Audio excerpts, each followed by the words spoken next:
자, 2장 1절에서 2절 다 함께 읽어봅니다. 시작. 나의 자녀들아, 내가 이것을 너희에게 쓰면 너희로 죄를 범하지 않게 하려 함이라. 만일 누가 죄를 범하여도 아버지 앞에서 우리에게 대언자가 있으니 곧 의로우신 예수 그리스도라. 그는 우리 죄를 위한 화목 제물이니 우리만 위할 뿐 아니요 온 세상의 죄를 위함이니라. 아멘. 오늘은 요한일서 19강 강의로서요, 우리가 성령님을 사모해야 할 이유에 대해서 나누겠습니다. 우리가 지난주에는 우리가 왜 성경을 사랑해야 하느냐에 대해서 나눴다면, 오늘은 우리가 왜 하나님의 성령을 사모해야 되는지를 나눠보고자 합니다. 오늘은 특별히 가정의 달입니다. 5월달이 가정의 달이다 보니까 가정의 달에 맞추어서 또 설교를 함께 나눠보려고 합니다. 가정의 달에 맞춘 설교와 함께 요한일서 강의 19강을 연결해 보고자 합니다. 마침 내용도 요한일서 2장 1절 말씀에 나의 자녀들아 라는 내용을 통하여서도 우리가 볼 수 있는 것이, 이 말씀을 그대로 문자 그대로 이해하여도 우리 자녀들에 대한 내용들로도 볼 수 있겠지만, 이건 물론 어떤 사람들이 일반적인 가정의 자녀들로만 국한시키지 않는 것들처럼 성도 모두에게 해당되는 말씀입니다. 오늘 요한일서 2장 1절을 기초하여서 성경을 통해 기억해야 할 것은요, 성령님은 모든 성경을 통해 부모가 자녀를 양육하듯 성경을 통해 우리들을 의로운 말씀으로 교훈하고 바르게 하고 책선하여 하나님의 사람으로 온전히 세워나간다는 것입니다. 누가요? 성령님이요. 무엇을 통해서요? 성경을 통해서 말입니다. 이것을 우리는 지난주 시간을 통해서 조명이라는 단어로 설명했습니다. 또한 우리가 어둠 가운데 행하여 죄를 범하지 않도록 하나님의 말씀인 성경을 통해 바른 길을 조명해 주시더라는 것입니다. 누가요? 성령님이요. 그리하여 우리로 열매 없는 어둠의 일을 떠나버리고 빛의 열매를 맺도록 도와주시는 분이 성령의 역사하심이다 라고 말합니다. 성령님의 사역은요, 우리로 열매 없는 어둠의 일인 죄를 범하지 않도록 우리에게 성경을 통해 계속해서 매일 우리에게 말씀하고 있다는 것입니다. 그러므로 우리가 성경을 가까이 해야 될 이유에서도 우리가 발견하였듯이 우리가 그걸 통하여서 구원에 이르는 지혜를 얻게 하였다라고 말합니다. 디모데후서 3장 15절 말씀입니다. 이 말씀을 통하여 기초로 봤을 때 바로 성경이 우리로 구원에 이르는 지혜, 바로 오만한 자리에 앉지 않게 하고 거만한 자에 서지 않게 하고 죄인의 길에 서지 않도록 성령님께서 성경을 통하여 조명해 주면서 이 길이 의로운 길이야, 하나님이 기뻐하시는 길이다 라고 가르쳐주고 알려주더라는 것입니다. 이 일을 통하여서 지혜를 얻습니다. 이를 말할 때 구원에 이르는 지혜다 라고 말합니다. 구원에서 낙심하지 않고 빼를 하지 아니하고 우리로 그 구원의 여정 가운데서 온전히 이루어갈 수 있도록 하는 것입니다. 그리고 또 하나 기억해야 할 것이요, 참된 목회자들과 참된 그리스도인 부모들이 취해야 할 태도는 바로 모든 성도와 자녀들로 어둠 가운데 행하며 죄를 범하지 않도록 하나님의 말씀으로 교훈하고 책선해야 한다는 것입니다. 참된 목회자와 참된 그리스도인의 부모들은요, 하나님의 말씀을 가지고 성도들과 자녀들을 교훈하고 바르게 하고 책선하고 의로 교육해야 한다는 것입니다. 이로 인하여서 하나님의 사람으로 세우는데 힘써야 한다는 것이죠. 그들의 죄를 방조하고 방치하고 잠잠하는 것은 옳지 못하다는 것입니다. 성령님이 성경을 통해 우리의 죄를 조명해 주듯 설교와 상담과 대화를 통해서 성도들과 자녀들의 그 죄들을 밝혀 보여주는 것이죠. 더 이상 죄 가운데 있지 않도록 교훈해주고 책선해 주는 것입니다. 이게 목회자의 책무이고 부모의 의무라는 것입니다. 그래서 에베소서 6장 1절 말씀에 이렇게 말합니다. 에베소서 6장 1절 자녀들아 주 안에서 너희 부모에게 순종하라 라고 말합니다. 주 안에서 순종하라 라고 하는 말씀입니다. 이게 무슨 뜻일까요? 바로 이 내용에서 보면 에베소서 6장과 디도서 말씀과 또 고린도 전후서의 말씀을 복합해서 보게 되면요, 너희가 상전을 섬길 때 주인을 섬기듯 하고 라는 말이 있습니다. 그리고 남편을 섬길 때 주를 섬기듯 하여라 라는 것입니다. 그러니까 자녀가 부모를 섬길 때, 순종할 때 주님을 섬기듯 순종하듯이 순종해라 라는 맥락을 가지고 있다는 것입니다.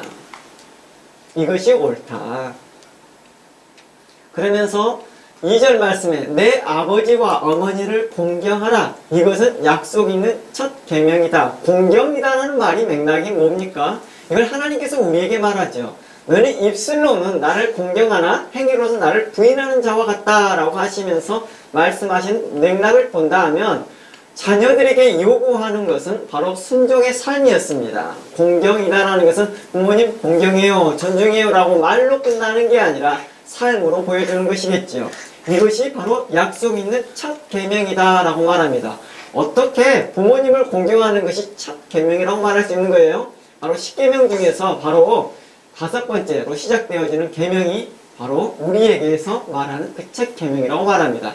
하나님과 나의 사이를 1계명에서 4계명, 그리고 5계명에서 마지막 계명을 우리가 사람과 사람 사이에서 있는 계명을 그에서 바로 첫 계명이 바로 부모에게 공경하라 라는 내용에서 얻어온 말입니다. 3절 이로써 너가 잘 될 것이다. 땅에서 장수할 것이다 라는 것입니다. 이 말을 쉬운 말로, 다른 말로 표현되는 것이 시편 1편의 말씀으로 표현되는 것이 형통할 것이다 라고 한 것입니다. 너희가 어디를 가든지 형통할 것이다 라고 말합니다. 4절 말씀 아비들아 너희의 자녀들을 노엽게 하지 말고 오직 주의 교훈과 훈계로 양육하라 라고 말합니다. 자녀를 노엽게 하는 게 무엇일까요? 부모가 부모답지 못한 것이죠. 어른이 어른답지 못한 것이죠. 성도들이 노여워하는 이유가 뭡니까? 성도들이 실족하는 이유가 뭡니까? 목회자가 목회자답지 못한 것이죠. 바로 이러한 일들을 이야기하고 있는 것입니다. 모든 성도는요, 그리스도의 제자들입니다. 실질적으로 여기에 가장 나이가 적은 아이부터 시작하여서 나이가 가장 많은 사람까지 모두가 그리스도의 제자라는 것입니다. 우리는 다시 한번 잊지 않아야 되는 것이 나이가 적든 많든 우리는 다 그리스도의 제자라고 하는 것입니다. 앞으로 저희 교회가 나이가 좀 있는 아이들이 있어서 세례식을 좀 가지려고 합니다. 세례식을 갖게 된다. 이 세례식은 내가 그리스도의 제자가 되기로 헌신하기로 약속합니다 라는 그 증명과 같습니다. 또 하나는 내가 예수 그리스도의 구원을 받았습니다 라는 기본적인 틀 안에서의 이야기겠죠. 이 세례식은 또한 우리에게 많은 것을 의미할 것입니다. 어린아이부터 모태신앙으로부터 자라왔던 자녀들이기 때문에 이러한 부분들이 세례식이 또 하나의 다른 의미로서 내가 그리스도의 제자가 되겠습니다라는 헌신한 시간으로 우리가 바라보는 것도 좋을 것 같습니다. 모든 성도는 그리스도의 제자들입니다. 그리고 모든 성도들의 부모들은요, 가정교회에서 또 선교지에서 또 담임 목회자와 같다라는 맥락을 가지고 있습니다. 모든 사람들은 실질적으로 모든 성도들은 그리스도의 제자로서 가정에서는 부모들은 목회자처럼 행동하게 되는 거겠죠. 그리고 그 가정에서 또한 어느 때는 내가 선교사와 같은 일을 한다라는 것입니다. 주의 거룩한 복음과 그리스도의 하나님의 거룩한 도를 가지고 그들을 교훈하고 그들을 바르게 하고 그들을 하나님의 교훈으로 구원에 이르도록 그들에게 지혜를 가르치더라는 것입니다. 그런데 만약 성도가 불의한 태도를 하고 있는 자녀와 형제들에게 잠잠하고 있는 것은 어떨까요? 그것은 바로 빛의 소임을 다하지 않는 것과 같다는 것입니다. 제자의 소임을 다하지 않는 것입니다. 마치 그 등불을 말 아래, 곧 상자 아래 그 등불을 감춰두는 자와 같다는 것입니다. 등불을 상자 아래 가둬두면 어떨까요? 주변이 어두워지겠지요. 그리고 그 등불을 키워놓을 이유가 전혀 없는 거겠죠. 상자 안을 밝히라고 등불을 켜놓는 것이 아니라 상자 위에 올려놔서 주변 사람들을 모두 보고 밝히 보고 그 길을 따라가도록 하고자 하는 것이죠. 성도가 교회와 순교회와 작은 모임에서 불의한 형제에 대해 알고도 침묵하고 잠잠하고 심지어 무관심, 무대응하는 것은 불의한 태도라는 것입니다. 어떤 태도요? 불의한 태도라는 것이죠. 인자한 태도가 아니라 불의한 태도라고 말합니다. 스스로 경건한 척하지만 혼자 빛에 거한다고 생각할 줄 모르나 성경은 그들에게 대하여 주의 형제를 돌아보지 않는 자와 동일하게 책망하시더라는 것입니다. 너는 주의 형제를 돌아보지 아니한다. 너는 지금 현재 어려움에 당하고 있는 그 형제를 돌아보지 않는 자와 같다라고 말하는 것입니다. 공부에 처한 형제를 돌아보지 않는 자와 같다라고 말하는 것입니다. 어떤 자가요? 바로 알고도 침묵하는 자에 대해서 이야기하고 있는 것입니다. 알고도 무관심, 무대응하고 있는 자들에 대하여서 이야기하고 있다는 것입니다.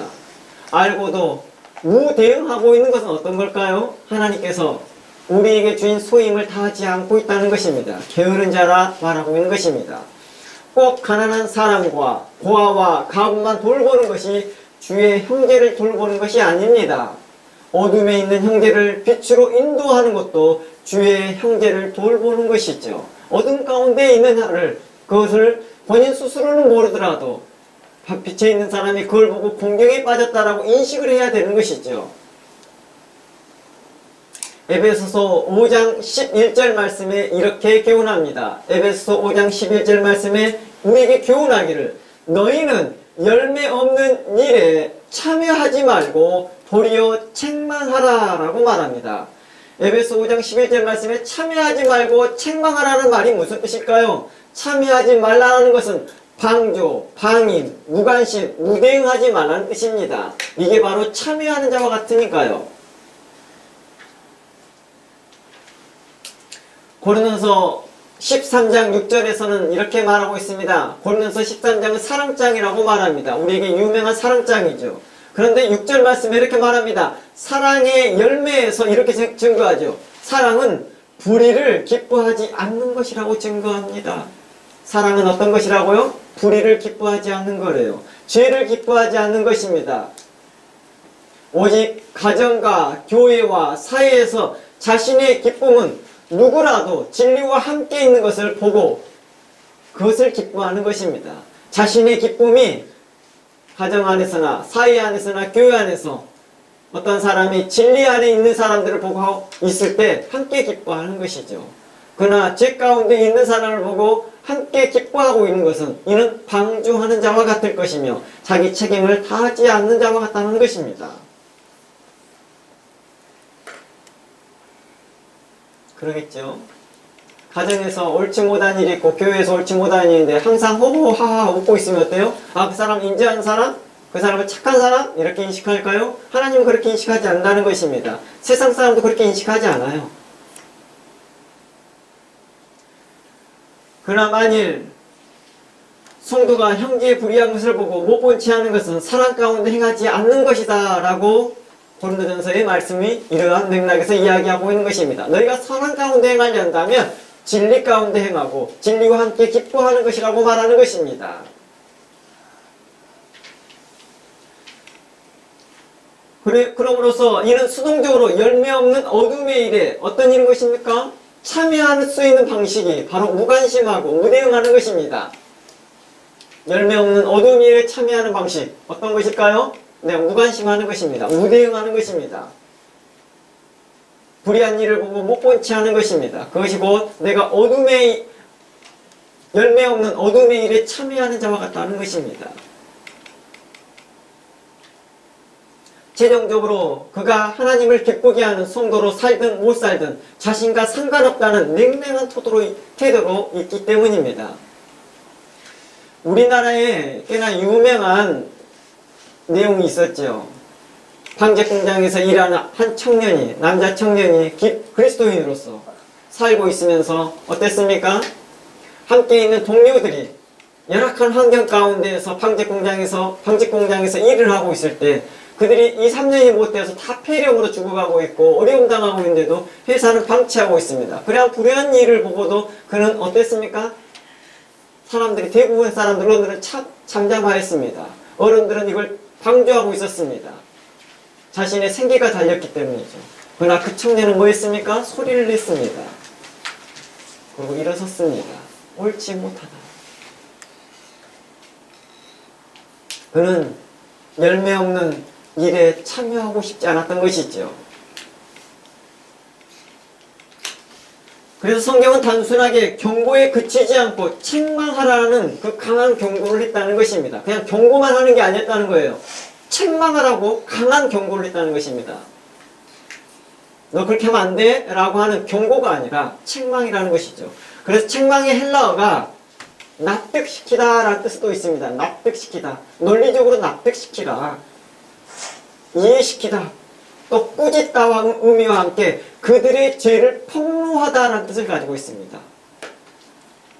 이 책망하다는 뜻이에요. 폭로하다, 드러내다, 고발하다 라는 뜻을 가지고 있습니다.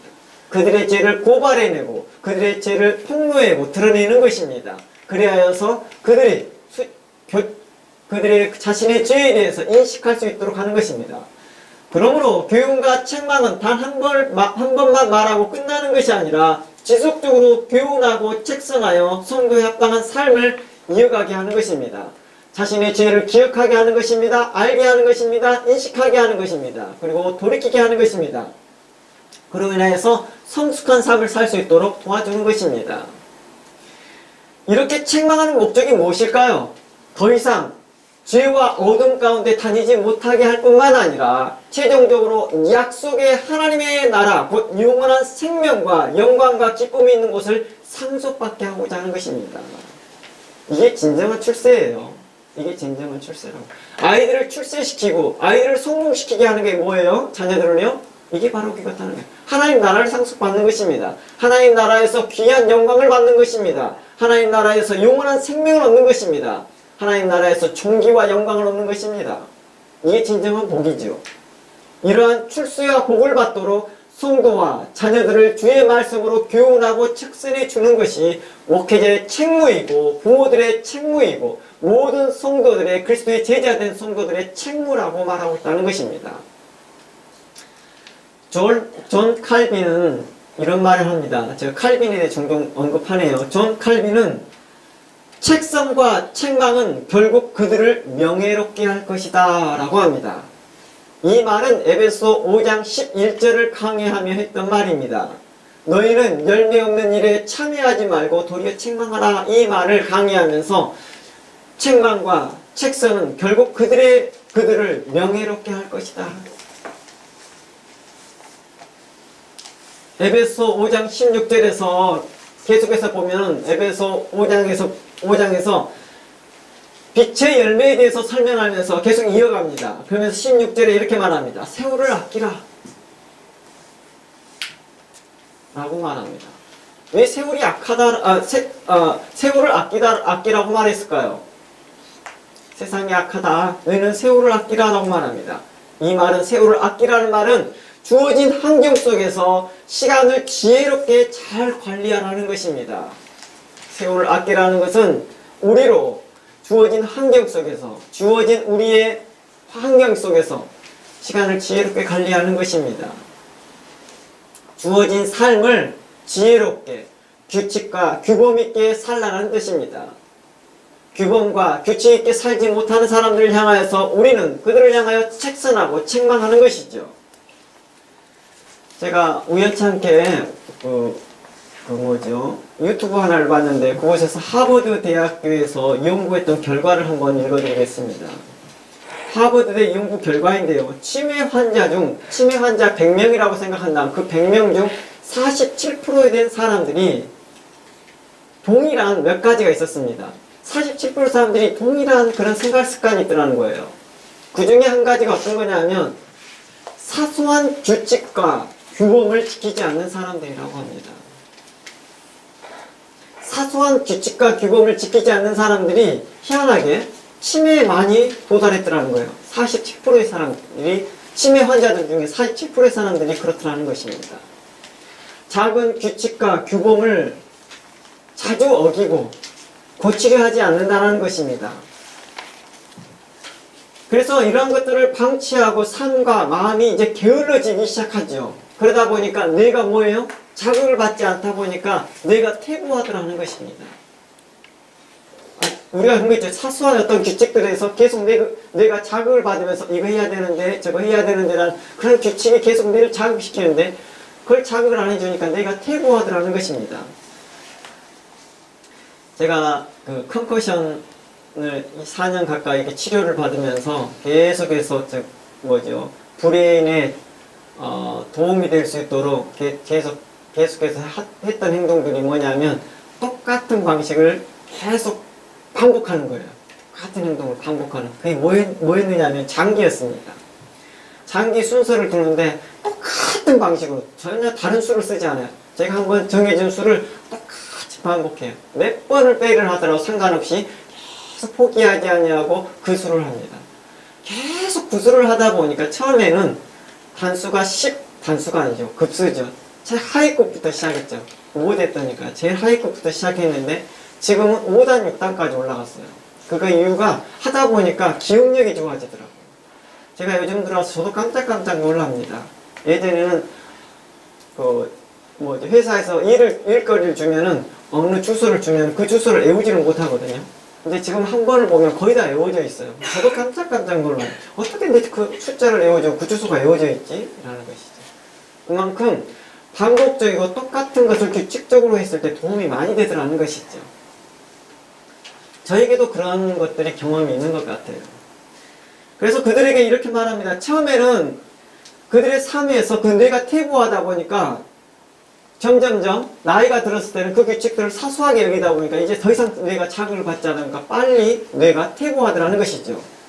그래서 처음에는 그 규칙과 규범을 지키지 못한 것에 대해서 부끄러워하고 미안해하지만 나중에 자신이 지키지 않는 작은 규칙과 규범이 다른 사람들에게 피해를 줄 뿐만 아니라 자기 자신에게 희약됨을 인지하지 못하는 것이지요. 그래서 계속 반복된 지적에도 그 규칙과 규범을 지키려 하지 않는 사람은요, 후에 노인이 되어 다른 사람들보다 훨씬 빨리 뇌 기능이 약해진다고 합니다. 그러면서 어떻게 될까요? 동시에 사람의 품위조차도 잃어버리는 것이죠. 노인의 품위뿐만 아니라 사람의 품위조차도 잃어버리게 되더라는 것입니다.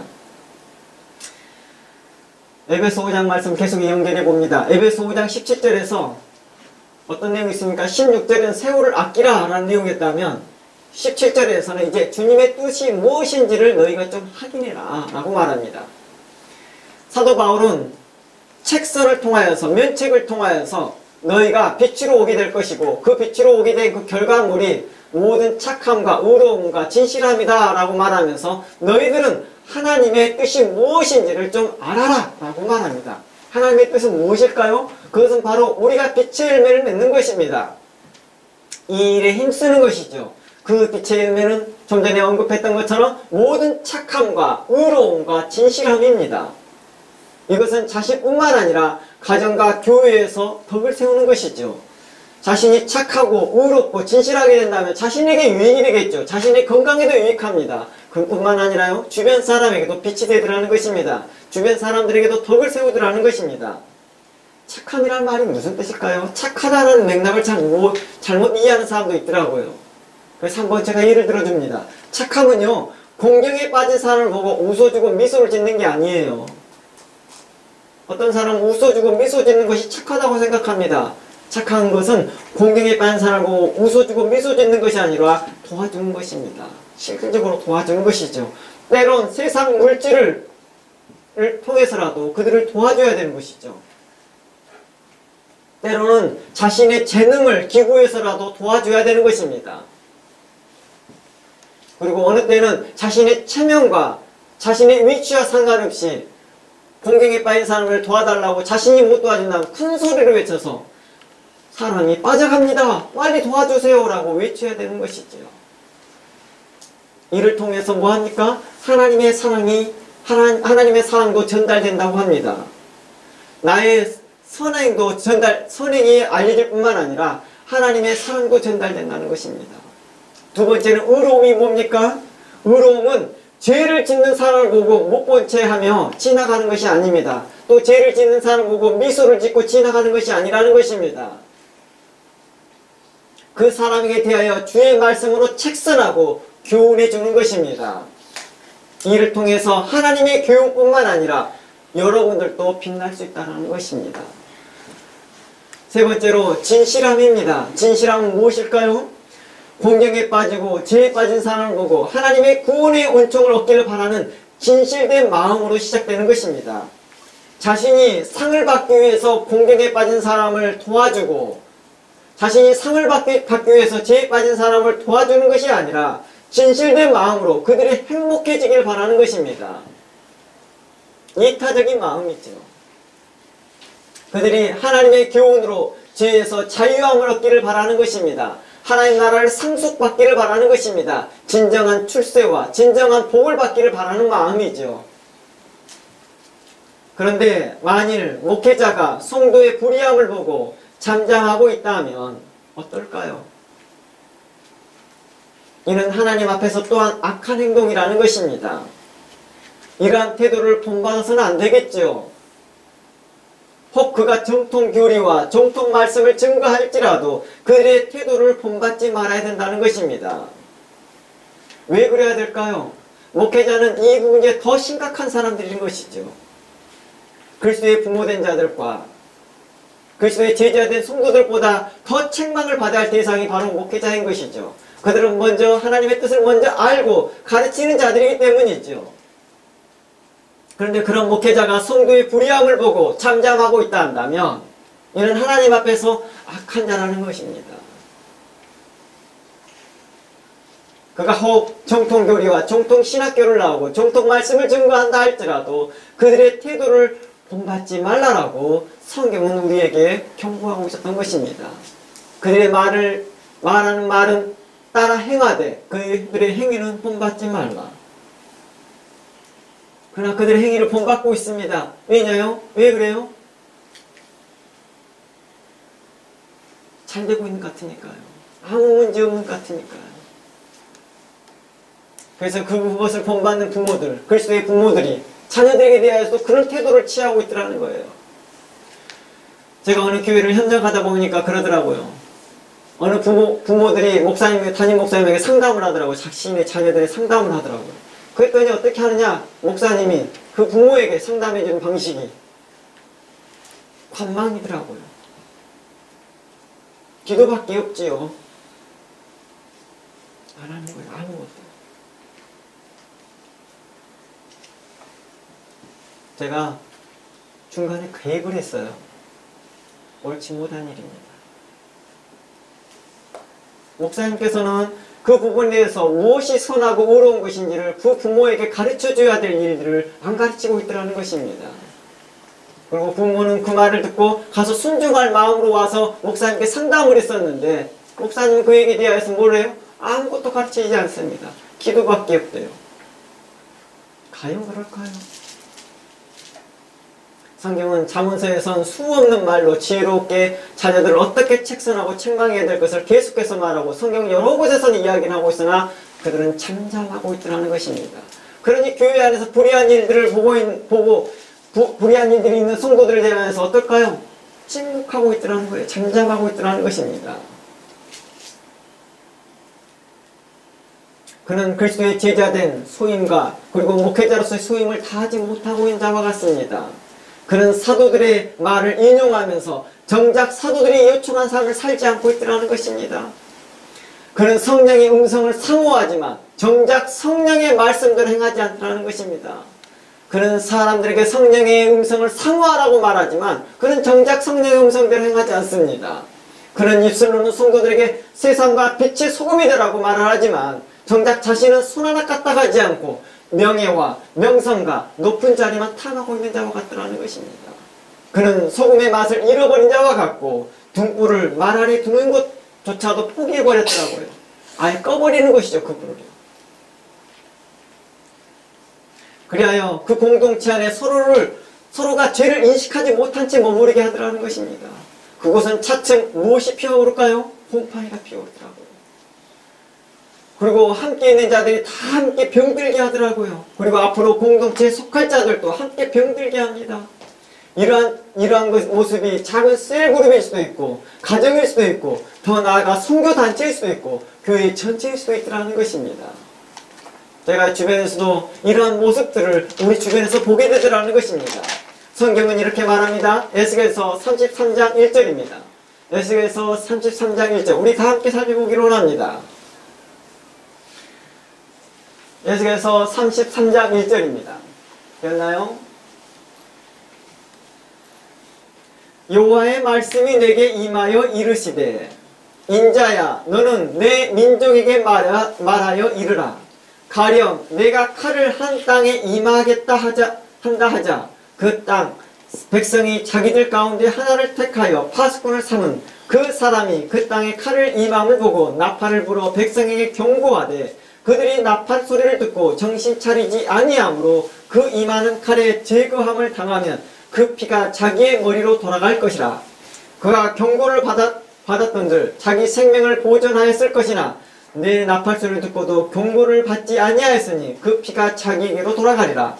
6절. 그러나 칼이 임함을 파수꾼이 보고도 나팔을 불지 아니하여 백성에게 경고하지 아니하므로 그 중에 한 사람이 그 임하는 칼에 제거당한다면 그는 자기 죄악으로 말미암아 제거되거니와 그 죄는 내가 파수꾼의 손에서 찾으리라 라고 말하고 있습니다. 파수꾼의 소임에 대해서 이야기하고 있습니다. 말하지 않음으로 인하여서 어떻습니까? 하나님께서 그 죄를 파수꾼에서 찾겠다는 것입니다. 이 말씀은 공동체 안에서 나팔소로 부름받는 목회자가 나팔을 불지 않는 것에 대한 경고이기도 합니다. 이 말씀은 또한 가정 안에서 부모로서 마땅히 자녀들을 행할 길을 가르치지 않는 자들에 대한 경고이기도 합니다. 또한 이 말씀은 오늘날 그리스도의 제자로 부르심을 받는 모든 성도들에게 형제의 지약을 못 본 채 하는 자들에 대한 경고이기도 하더라는 것입니다.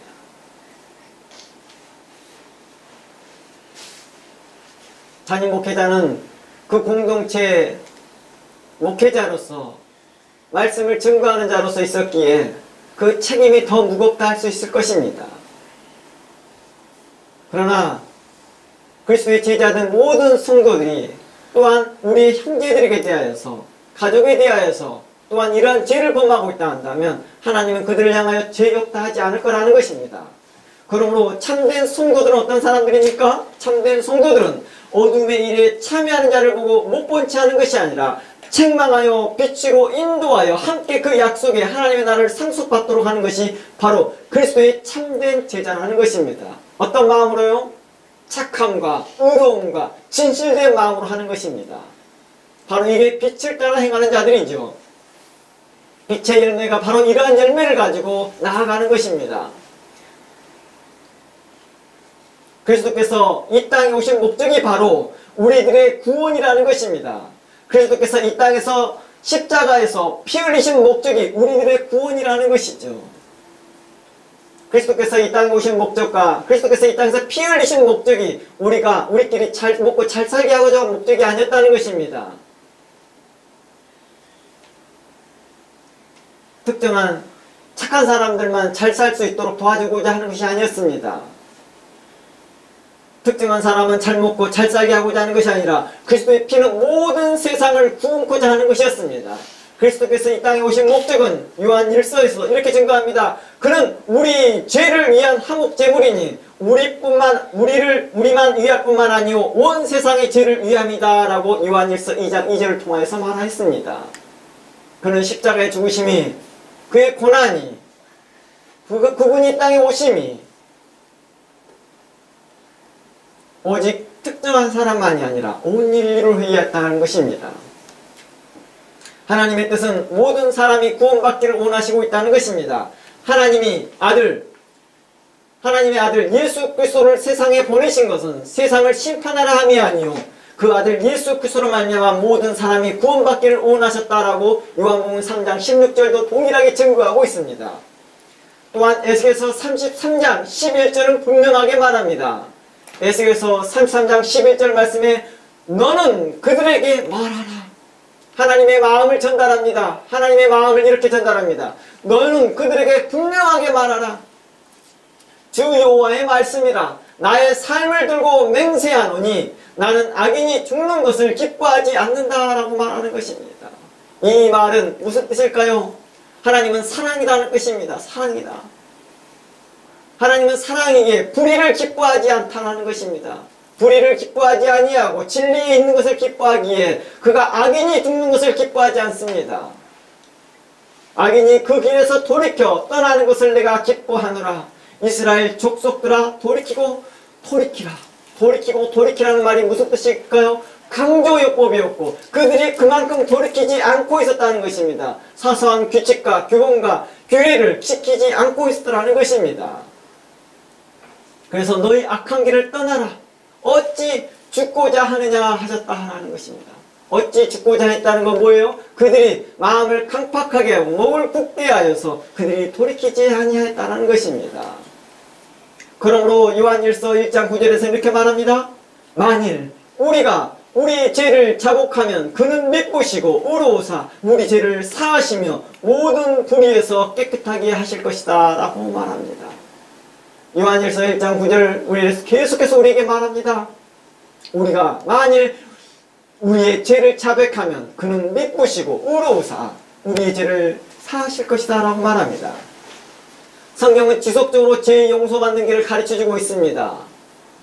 제일 먼저 성령을 통해 죄에 대해 지적을 받고 심지어 책망을 받더라도 죄를 저명해 주는 것에 감사하는 것입니다. 이게 바로 우리가 죄 용서받는 것입니다.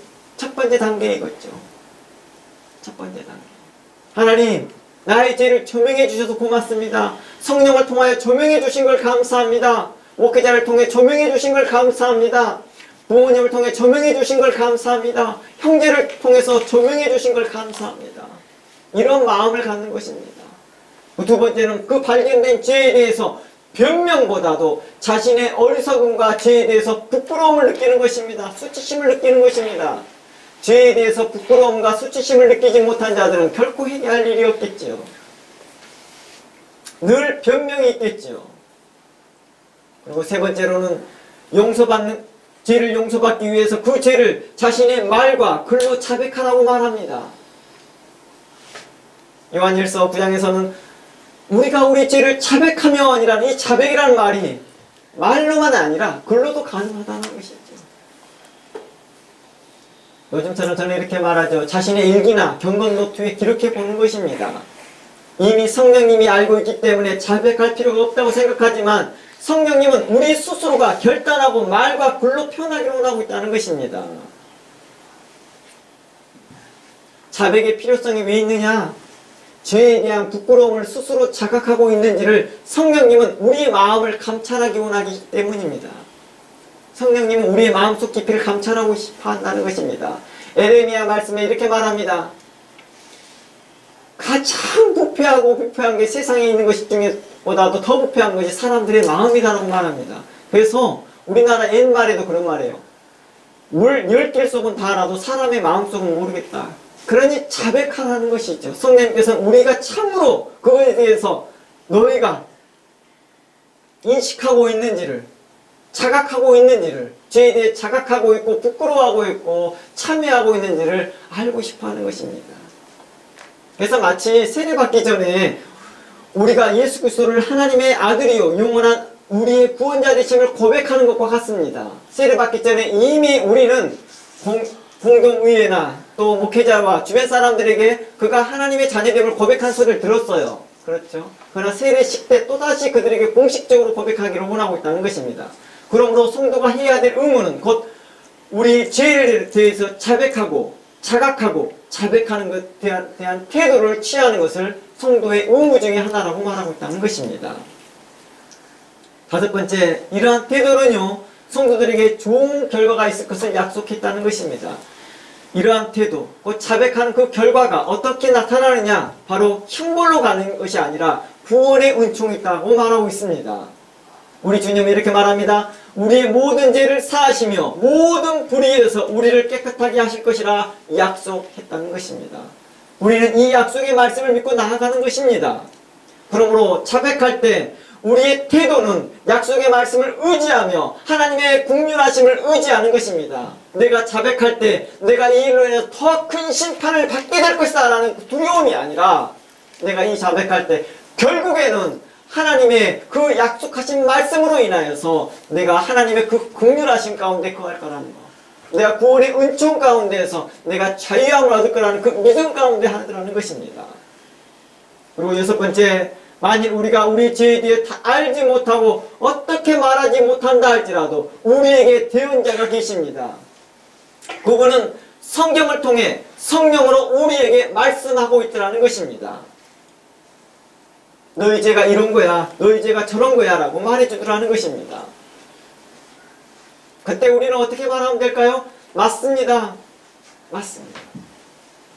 사려 깊은 성도들은요, 생각이 깊은 성도들은요, 성령님이 성경을 통해 자신의 죄를 대신 구한 것에 대해서 이렇게 말합니다. 그 모든 것을 인정합니다.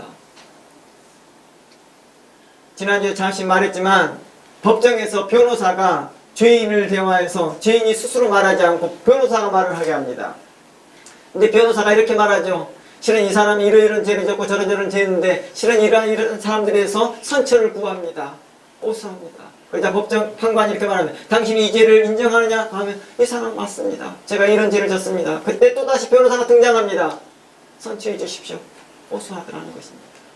바로 그분이 바로 우리 구주 예수 그리스도라고 말합니다. 그의 피가 대신 우리를 위하여 무엇까지도 했느냐? 용서만 해주는 것이 아니라 우리의 죄를 대신하여 대신 희생하셨더라는 것입니다.